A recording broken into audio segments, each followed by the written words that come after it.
That's it. So me and Trouble got into we're with Trouble today, by the way. I should introduce her. Trouble is on SAMFU. But we were talking about electricity. So Trouble, carry on.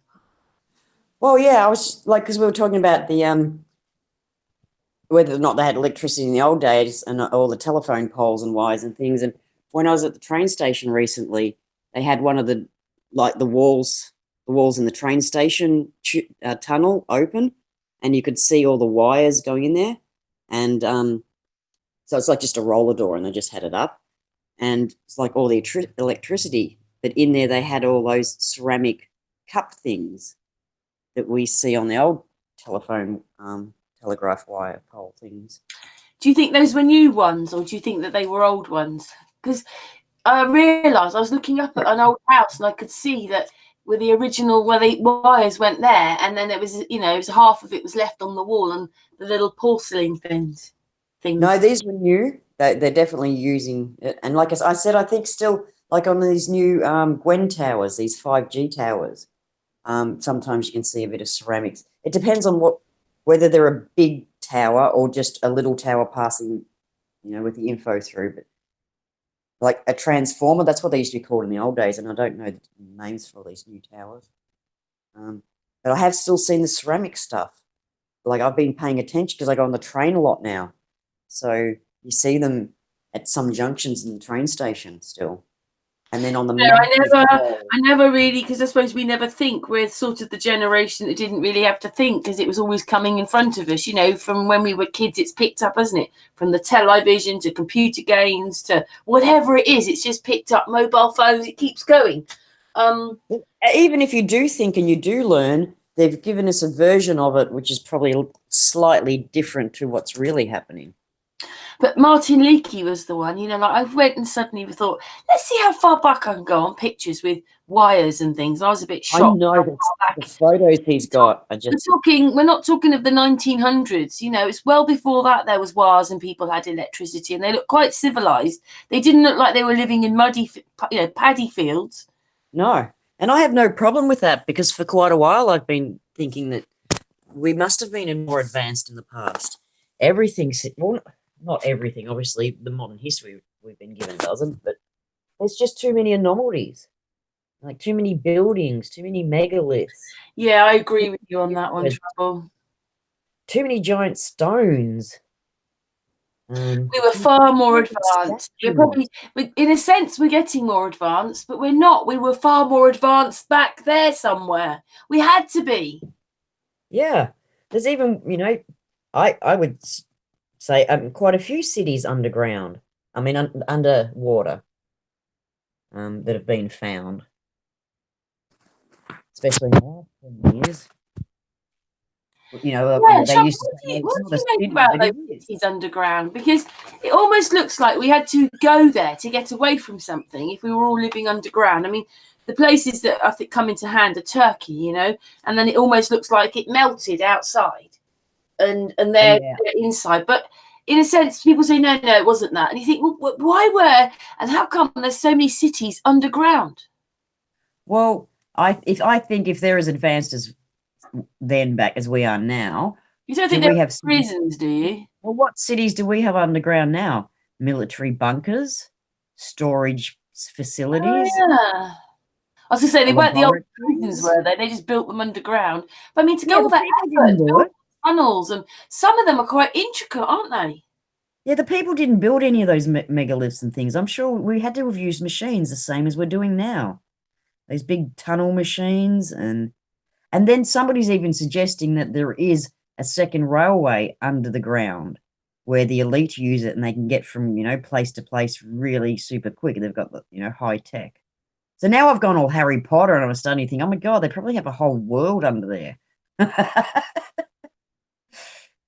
Yeah, all the things we don't know, hey? Yeah, well, in a way, like a military world, it would be. It's just, not quite so Harry Potter and fun and magic. I told you, though, before on that, I don't really want to talk about it, but that case, because there's so much lying going on, and then you have to think, well, they've got judges and they've got the police, they've got all these things in it, so it's got to be higher than that. So all I can see is this word military. So that's what's doing it. It's running everything, I think. Oh, I think it's probably a group. It has to be a group. When you get right up to the top, I don't know how that. Well, it's just it changes. It's got to be like this cog at the top that's constantly changing as people die, get old and die. The next one's got to come along, and then it's like the mafia. Like they'll slit each other's throat, but it's a well-oiled machine. You know. I wonder how much hidden land they've hidden from, land they've hidden from us. Yeah, I haven't been able to work that one out yet. Because if you, like, I was talking to this bit, I just find interesting, right? That he's that guy in Australia. I mean, sorry, in Canada, the one that puts his sign up. Mikey Allen, isn't it? Mike Allen. Anyway, he was explaining that it's not that he has months of hot weather like this, but in the summer it gets really, really, really hot in his part of Canada, and he's quite north.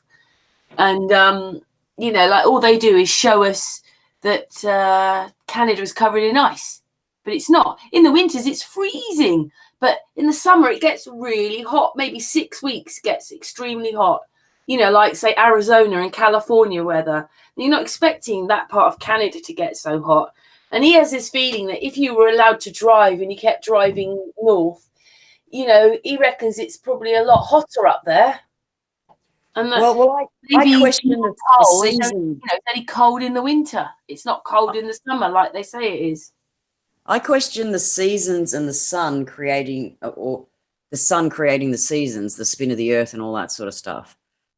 Because I watched this video on the underwater current and how it goes around England and brings warm water. And if it didn't do that, it would be freezing, like the same as on the globe model, same as other countries around the corner at the same elevation. And it's not. So if it's not the water doing it, then yeah, it must be something else. It's because the countries might not be in the right places. Like you said, it might. Well, I've come to a different conclusion about all that as well. Like, like they've tried to make us look like the poles are cold, but you have Everest, a really cold place in a hot country. The Andes is really cold in a hot country. The Alps, which get really cold in the winter, but between two hot countries. So I don't think it's anything to do with whether it's a North or South Pole. I think you have cold places in hot places. You just have cold places and hot places all over everywhere. Yeah. I mean, you know how they've made us feel. Oh, my daughter's here making a noise. Sorry. You're right. I'm just thinking, past I can't think of the country now. Lithuania. That's quite north. They still go to their beaches on the Baltic Sea, and for 6-8 weeks of the year, like Canada, they have a really hot streak and they all go swimming in the Baltic Sea. Yet when you see pictures of the Baltic Sea and above Russia, it's just showing you that the whole thing's covered in ice all the time. But it's not true. It's hotter. Sorry, bye Ellie, my daughter. It's hotter. It gets just as hot up there. It might not get as hot for as long. That's all. Not everywhere. Yeah, I'm just saying, they're lying. They're lying about it all.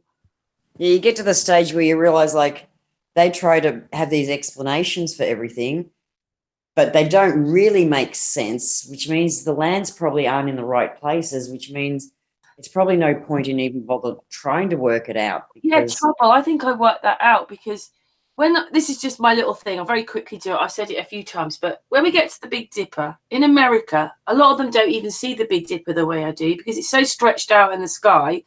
And then for a part of the evening, maybe an hour or two, when it dips down into its first bend, for them, they lose it totally out of their sky and they have to wait for it to start traveling back up.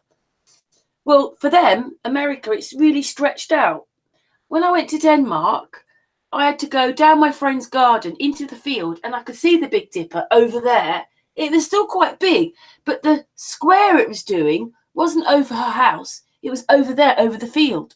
For me, it goes around my house. So I thought, that means I have to be a lot more north. I just feel I'm a lot more north than Denmark. Yeah, and Polaris must be above you.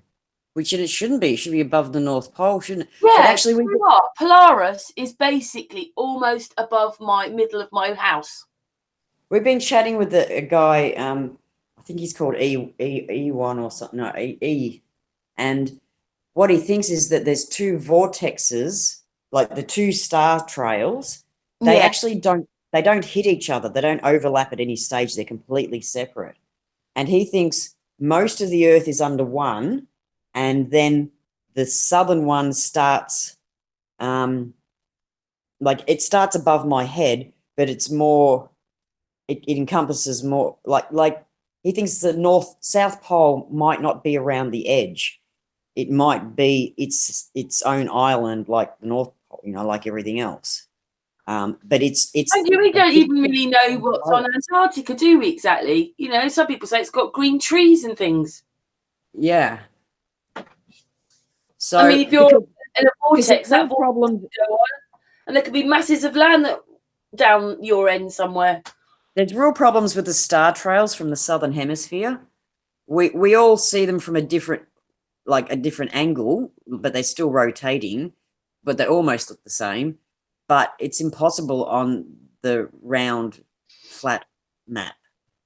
And so that's why he's put Antarctica back You in as think this that you see the long. reverse of what we do, and that's why it's all a bit weird. But you actually see the same stars, but they're completely reversed, which makes it look like when you look up, you'll just be looking at a different part because it's all reversed. Do you believe that, or you just think you've got another set of stars? No, yeah, I think maybe like if you went out west and filled up the sky, like, and you got the real stars, you should see how many there are. The sky is littered with them. You can't even find a constellation. There's that many of them. So I do maybe know what you mean. I do know what you mean. I've lived in the country where there's no lights, and maybe in that sense we are a reflection. There's no cloud. You look up, and the sky is absolutely filled with stars. It's so bright you don't need lights. No, but so the constellations don't reflect each other, like the main ones that we know. But if you filled in all the gaps, maybe they do. But you can't take the mapped the main ones at the moment, and flip one half onto the other and get a mirror exactly. And we've got the Milky Way. You don't have that cluster of you. That is just, you can't see through it. There's that many stars in it. You don't have that. I mean, yeah, I agree with you. I was a bit shocked because it's that bright. It's like having lights on the street. It's brighter than that. It used to fascinate me. I used to say when I lived in the country, just look up and it was just like there are millions of them. Yeah. But you get near a town, you don't see hardly any of them. No, yeah. I was surprised, and I couldn't pull over. I didn't have a tripod. Shows you how local they are then, doesn't it? Yeah, I tried to take photos, but I didn't have a tripod, so yeah, it didn't happen. Yeah, anyway, we're back streaming a little bit now, Trouble. Have you missed us? Yes, it's been very quiet. Yeah. Anyway, have you got some stuff you want to show us today? That's why she's on twice. Oh, yeah, well, I was just going to put the star streams in the background while we chatted, if you wanted. Go on then, and then I can put that up. All right. Trouble's work. I've just been doing heaps of star trails. I haven't got the latest ones in yet. I've done like 6 or 7 in the last week. But everybody loves star trails, so I just thought I'd put some. I just made a list of them and joined them all together, and so they'll play one after the other. Because everybody has the northern hemisphere, but not so much the southern hemisphere.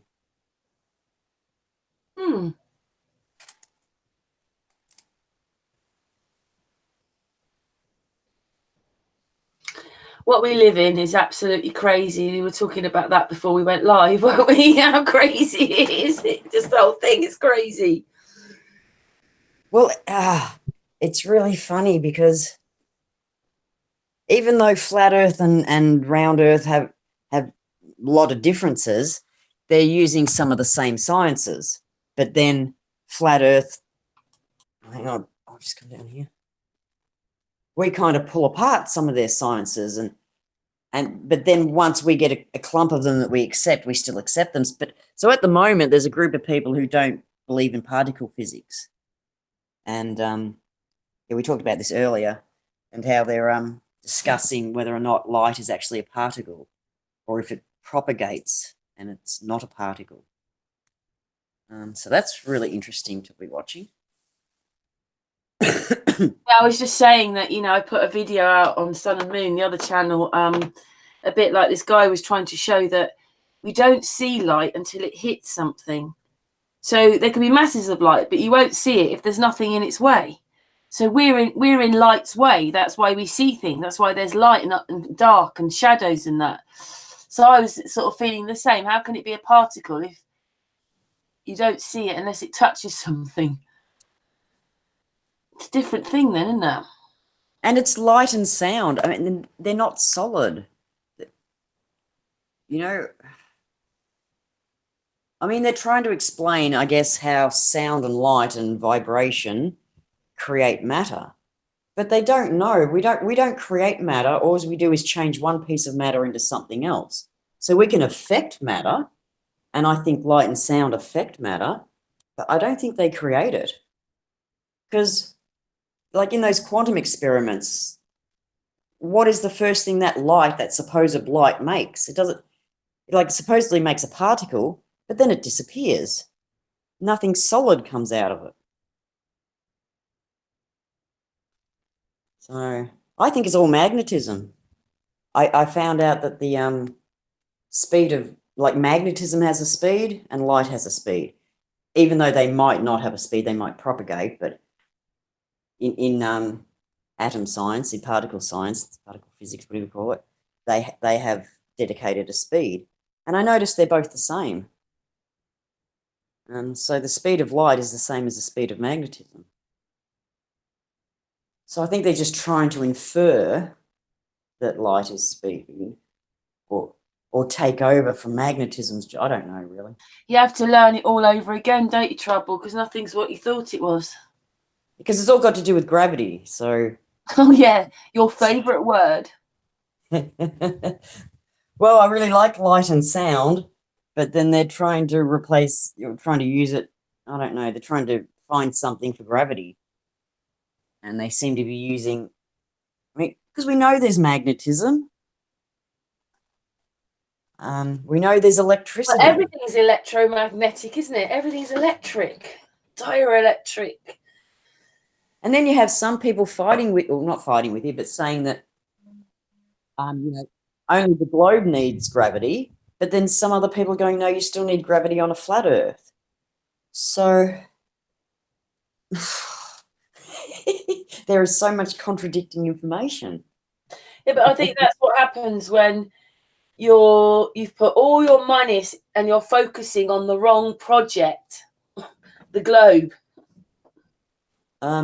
Yeah, well, so I enjoy looking at all of them. Enough scientists and people looking and being open. Well, maybe you've got to find them. They're probably there. They're just not easy to find. And then like Victor Schauberger, if you don't know about him, and you won't know where to look. No, yeah. You hear about it, and then you're able to look him up, and you think, oh, look at all that information about him and flying, but if you don't, you see what I mean. So yes, but yeah, I didn't know. It's not. There's not enough. I mean, like for me, the one thing that gets me is those people that sit with those telescopes and pretend that the stars are light years away. Can you imagine if what we can do with even our mobile phones? Then you've got your like P900. Then you've got telescopes and things that we have. Imagine what they're able to see with their telescopes, and they know that the stars are only miles away, if that. Do they really see much at all? Because nobody's putting their eye up against a telescope and looking through it. Well, they can look right into the star, can't they? I mean, imagine how much they can magnify it. Well, it would just go out of focus because it's not solid. I don't know. No, I don't know. I don't know. I'm more under the impression. Yeah, I understand. You mean they might be seeing something just like that as a blur, like your picture just came up then. But they all need to go to prison, that lot, for lying to us. Well, see, I'm learning that like that. I drove past the dish in Australia a few months ago. We were driving, so that's the dish. Is we made a movie about it, and it's where they supposedly caught that that they spoke to the people on the way to the moon. You know what? When NASA apparently Okay. lost contact with them, Australia on the other side of the world picked them up at the dish. But it's a giant dish in the sky or on the side of the road. I could see it as we drove past it. It's huge, and then next to it is a golf ball. But there's no actual visual from this station. They're just getting radio signals. And so I'm starting to wonder if half these other so-called, observatories, if they actually looking through a telescope like you do with your eye, or have they got just this big machine looking at the sky, which is a radar really, a round dish and not even a telescope maybe. What, you mean that flying plane? It's got a name. I can't remember. It's got like a woman's name. I can't think what it is right now. But they've got a plane that flies around with a great big telescope in it, haven't they? Well, I'm wondering if they're looking at a computer screen more than actually through the glass. That's sort of what I was getting at. So even though you've got this big telescope there, it's still hooked up to a computer screeny thing.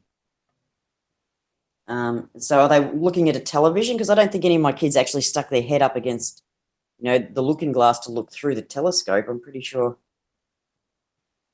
Or maybe, I don't know, actually. I've never been to one, so I can't really talk. I thought they opened up the roof, but then you would be just looking at the sky unless it had glass in it. I've never been to one, so I can't really criticize them.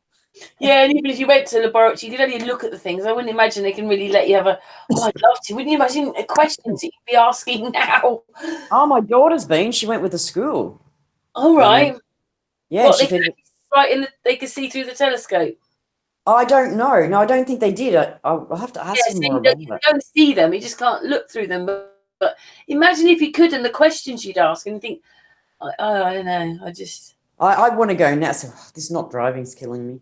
But yeah, I'd love to go to the observatory here. Like she said, she mentioned it to me, but I haven't mentioned it in a year or two. I'll have to say something to her. Take me to the observatory. Did you want to talk a bit about yourself today as well? Like, obviously, like with your icon on your that your trouble sitting on your skull. Yeah, well, I was just gonna, tell my story about how I ended up in flat Earth, really. Go on then.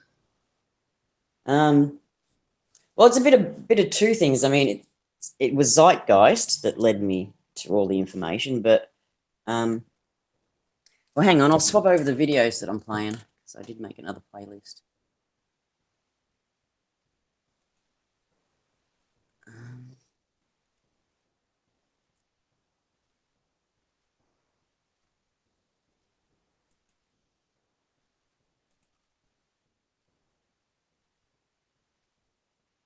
Why would someone want to give you thumbs down, Trouble? Because sometimes I have stuff in there that doesn't match the globe model. All right. Yeah.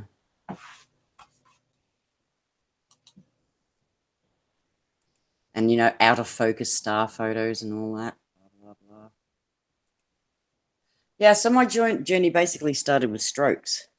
So I had 7 years ago, February 2012, I had cluster migraines and ended up in hospital, in and out for a week or two. And in the beginning, they gave me, because these were the worst migraines I'd had in my life. I was having like 2 a day, then I'd have a break of a day, and then I'd have another one. And that I've never had anything so painful. They were not like my usual migraine. So the first time I went to the hospital, they gave me an injection and it stopped all the pain straight away. But from then on, they just gave me endone in tablets, which kind of takes like, half an hour to an hour to kick in. And I was stuck in hospital with all the lights and all the loud noises. And I think I had a couple of mini strokes in hospital, but they didn't pick up on them because I didn't present like a normal stroke person. I didn't have one floppy side, or my sight was just gone all weird, and I couldn't remember things. I kept getting lost. I do remember the light being really bright. But yes, apparently I discharged myself because I cracked the shits. And then I went home and I got up the next day and I was just walking into walls and couldn't hold a memory. Couldn't see anything properly. The whole central vision was shattered. Around the edges peripherally, it was clear, but most of my vision was just pixelated. So if I went out and looked at the stars, like if I went outside and looked up, the moon was shattered in about 100 pieces. And then slowly it came to two side by side overlapping, and then it's back to one. But I can only see a quarter of the edge in focus at a time. And I sort of have to look around to bring it all into focus. But I can't get the whole thing in focus at once, still now. Although it is getting a little clearer, slowly still. So yeah,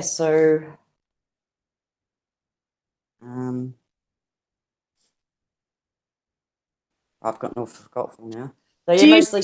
Were you thinking like about what was going on in you, or is it just each day was as it was coming along? You know, every day, minute by minute, sort of thing. Or were you thinking, or did you not think like that? Just wondering.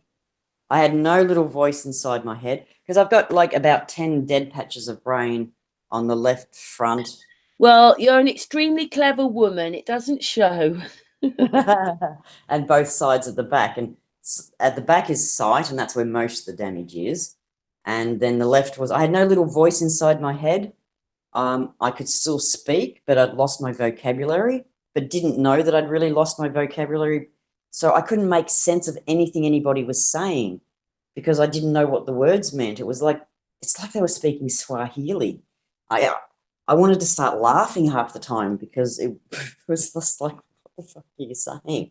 But I didn't even have the vocabulary to say that to anybody.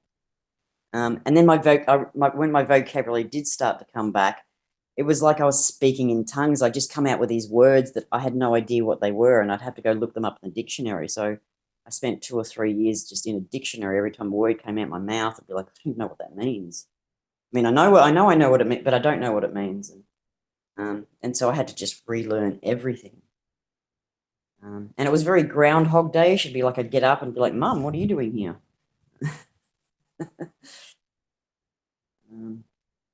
Just asking then, did you understand what people were saying, or it was just all gibberish?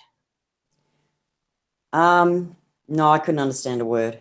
Half the time, sometimes I could, and then sometimes I couldn't. And then or if I did, I wouldn't hold the memory. So you could have like a lucid conversation with me, and then 10 minutes later, I wouldn't even know what the hell it was. But it changed pretty quickly in the beginning. Like, well, that must have been quite frightening, though, hey? It was, except that I had no little voice inside my head, so I couldn't hear myself talk. I do remember the first time I heard the voice inside my head, and it was like a year and a half later. And I'm driving down the road with my friend, she was driving, and I knew it was Anzac Day. And then there's a car, like 3 or 4 car lengths in front of us, and it's still all blurry, but I could see that they had a bunch of flowers sticking out the window. And I went to say to my friends, why have they got flowers out their window? That seemed like stupid to me. And as soon as I actually as soon as I went to say it, I could hear the thought. And it was like, no, that's silly. It wouldn't be a bunch of flowers. It's more likely going to be a flag because it's Anzac Day. And so I said to her, I was going to say that's a bunch of flowers, but it's not. It's a flag, isn't it? And she went, yeah, it's a flag. You actually thought of yourself as thinking. Yeah, I could hear. Yeah, I spent a lot of time thinking about thought and how the hell, what is it, and how to think, because I couldn't think. I couldn't hold a thought. I couldn't concentrate. So I'd have a shower, and I'd be in there for an hour, and I'd get out and be like, I haven't even washed my hair. What was I doing in there that whole time? I was just off with the fairies. There was no time. I had no concept of time. That just completely collapsed. that took me several years to catch up with time. It'd just be like April the 10th one day, October the 9th the next, then be Christmas. I'd be like, what's going on? Because I wasn't holding memory. I wasn't laying the memories. So I've got that year and a half where I don't remember hardly anything. I even relocated. I don't remember moving house. I don't remember the drive over here, unpacking. I have one memory of unpacking, and it's just a very small one. That's it. And so I have got a lot of. I was missing about 10 years before the actual stroke. That just sort of disappeared. And I'd go to my dad's house, and I'd go. Their dog's called Foster's. And I'd say, well, Foster's is looking pretty old. And Dad'd go, well, Foster's has been dead for 10 years. That's Brandy, the next dog. And I'd be like, oh, and as soon as the memory came back, it would stay. But it was just this missing part, like going to the kitchen. Wow. You had to remember your life. Hey? You had to remember your life. Yeah. And then some times I remember doing it. So once somebody was talking about cutting trees, and I said, oh, I've never seen a tree felled. And as soon as I said it, I had this picture flash in of being a little kid with my uncle who used to fell trees. And I was out bush with them. I was like, oh my gosh. And as soon as I had that memory, I had all the memories of my cousin. It was like a flood. All my cousins at different locations. They were just sitting there waiting for me to access them, like different puddles of memories. Can I say something just related to your pictures? Because we Yeah. only see out, we know we've got a head. Most of it's behind us or whatever, and our eyes. But when you look at your brain, our brain is quite a big part of our head, isn't it? Yeah. I watched this really good video the other day. They were saying, like, they've pretty much mapped the brain. Like, the folds in the brain is where the most more intricate activities have to be undertaken by your body. And so, like, the bit of your brain that's, got the back of your neck, there's not many folds in there because there's not much action going on. But around where it controls all your hearing, there's lots of folds in there because there's lots of action going on. But anyway, they can find the part of your brain that's responsible for all the movement and and things like that, and memory and whatever, but they can't find what's the word, the mind. So they know that the body can affect the mind and the mind can affect the body, but they can't find where in the brain the mind is located, which would be soul or spirit or something like that, I guess. Wow. Yeah. And then this other lady, she'd been taking samples from people that had come in with brain injuries, and if they'd had swelling on their brain, and they might have to remove a piece of brain or whatever to get rid of the swelling, and then she started putting them under a microscope, and she found all the stem cells, heaps of stem cells in them, and like way more than should be in a brain. So it turns out that in some of these folds, you have the base for stem cell creation. And they make a few, but they don't make too many. But when part of your brain gets injured, they get switched on and they start making all these stem cells. So she's trying to work out a way for people to be able to repair their own brain rather than medicine doctors doing it for you. So that was pretty exciting. Mind you, she is. But that's what you've done, isn't it? Yeah. They do work on animals, monkeys, and it's kind of sad to see what she was doing to monkeys. Oh,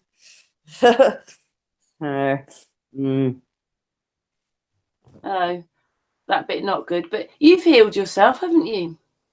Well, yeah, I'm still going. It's a long process because from what I gather, you can heal like 2 to 3 millimeters of your brain a year. And I've got some patches that are like 10 centimeters big. So I thought, well, maybe that'll take me about 7 or 8 years, which is kind of where I'm at now. But I still think I can still tell I've got a little bit to go. What are they marks on those pictures that you're showing us then? Yeah, so So the two halves, where it doesn't look the same on one side to the other, is where the damage is. So that big black bit down there, that's some of the damage. It's and then getting smaller. Well, as see on the left, it shows where in the head the scan is, the slice that they're taking, because they take slices. So this is like going all the way up my head. So that just trying to show the depth of the, because it's a 3D injury inside there, and you're only getting a slice of a 2D picture. So you've got to do the whole thing, I guess, to get to see how high it goes, how low, how big it is, basically. I don't know, really. When they explained it to me, it was when I was too brain dead to comprehend anything. So since then, I've been to the hospital, gotten all my scans, and started looking at them. And now I can see a bit better. I'm finding all these other things in there. I didn't even really know what a brain looked like or what's going on up there. It's pretty interesting. It's like our brain sits in complete darkness. It never sees the light of day. The part that deciphers your head down at the bottom there, it couldn't be further away from your eyes if it tried. Down here, that's right. Your sight's in here, and they can't really locate where in our brain this visual image is turned into sight, where you can actually see, like where all the images are inside your head. But then this other lot of people who have been on the Blue Brain project, they have made a digital version of a brain, and in fact, those videos will come up on here soon. But you basically you can create your own dimensions inside your brain, and dimensions out of information, and they come up like tubes, but they're hexagon. So there's no trees on flat Earth, and then you've got all those mountains, those that they reckon were volcanic, but they're all hexagon-shaped stone pushing up. It looks like that. That's the image that they've used. And these tubes, so your neurons inside your brain, they're all packed in really tightly, like there's billions and billions of them apparently, and they shoot out a line to the neuron next to them. And so I kind of imagine them being able to make 3D images with all the geometry patterns that we've had. Like when you look at the flower of life, it's a 2D picture, but you can get a cube in there, so you can start getting, you can make shapes and things. And I think that's probably how our brain does it.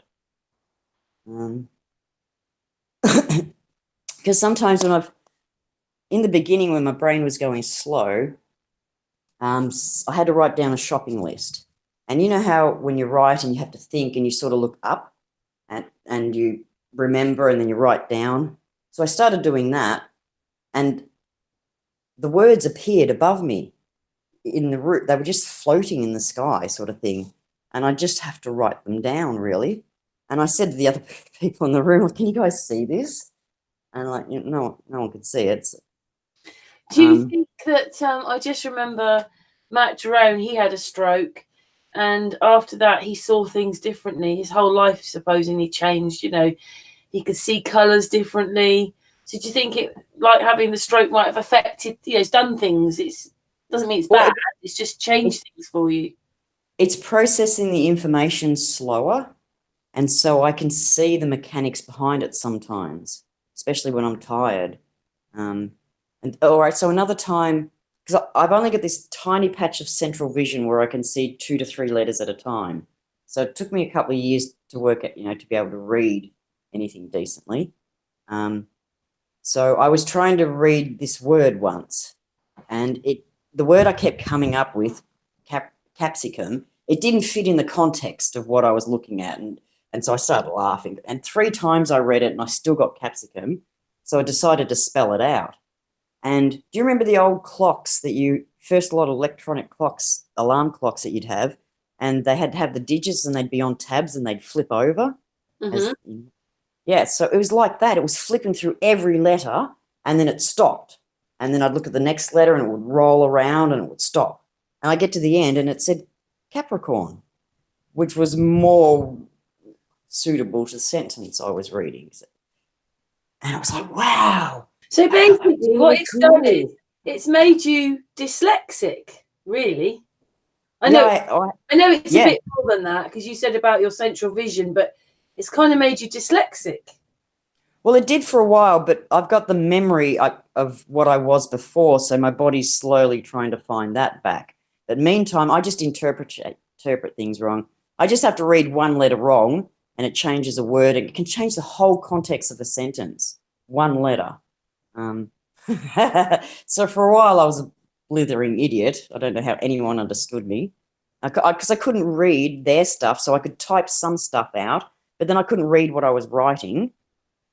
So even now when I look at all my poems and things, there's so many spelling mistakes and typos, and I just couldn't see them, because things just materialize. Time because I've been a bit dyslexic, but mine was artificial. Mine was them piloting a new scheme, and then they decided not to use it. It was called ITA in the 60s. But for me, I was spelling does, but I actually spelt it as dose. And I was in my 20s when I suddenly realised that all those letters I wrote, I put dose instead of does. Yeah, I was writing I letters was back spelling does. In my mind, when I wrote dose, it was does, but I was spelling it as dose. Yep, putting just two letters in the wrong place. Yeah, Yeah, and I didn't see it. yeah. That's what this is like. But I do find that, over time, I've obviously taught myself as well, and even to spell better. I don't know my punctuation's that good sometimes. I realise I put the wrong there or your. I put Y-O-U-R when it should be Y-O-U apostrophe R-E. I'm not so good at those sometimes. But I always find that, say, for instance, I had to do it right now and I needed it, I'd have a problem. But if you said to me, Karen, can you spell this? I can spell it easily. But it comes to me, or I need a word, and I'm thinking, how do I break it down? And it's really weird that, but for someone else, it's easy. Yeah, well, I was writing letters back the front. Like I literally had to. The kids got me some school. Well, actually, no, the ABIOS, the Brain Society. They gave me sheets of paper with, like at school when you have the letters on them, and then they have it dotted, and they have the arrows telling you, where to start an S. You start it at the top, and then you follow it around down to the bottom. Because I'd go to draw an O, and I wouldn't know where to start the bloody thing. So it was like going back to school. I had to learn everything again. It was just the weirdest thing, but it was also awesome. Do you think if you hadn't had the stroke, you would have been a flat earther anyway? I think it might have taken me a while to find the information, because somebody gave me Zeitgeist like a year after the strokes, and I didn't know YouTube did all these kind of videos. I thought it was just music, and the internet. I had not a lot of use for them. I didn't know what to even look up on them. Yeah, they showed me Zeitgeist, and that covered what? Religion, 9/11, and the Bible. So the first thing that peed me off was the Bible, so I went and had a look at that one. And then I did 9/11. I was like, oh my God. And then I went into the banking, and I was like, holy shit, now the world makes so much more sense.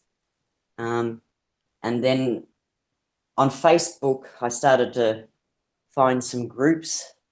So they were posting just heaps of information about everything, all the conspiracies and everything. And from there were like quite a few groups you could go off and join. And because everything was new to me.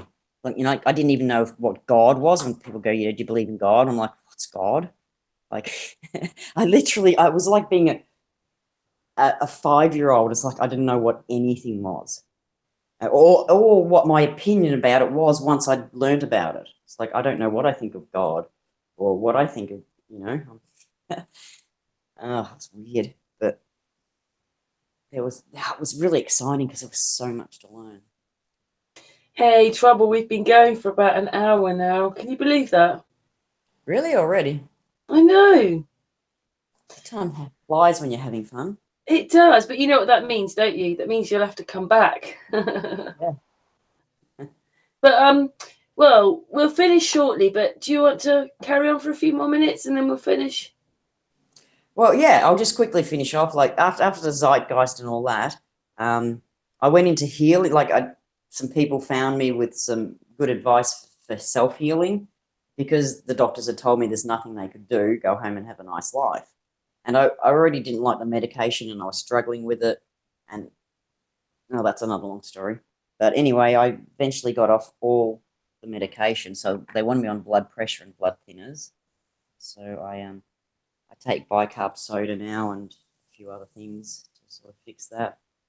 And yeah, and then I found Hollow Earth, and then the moon landing was faked, and maybe nukes weren't real, and then Flat Earth came and blew out like the Hollow Earth, because I kind of thought the place was inside out, because I found this photo of the neurons in our brain looking exactly the same as the patterns in deep space.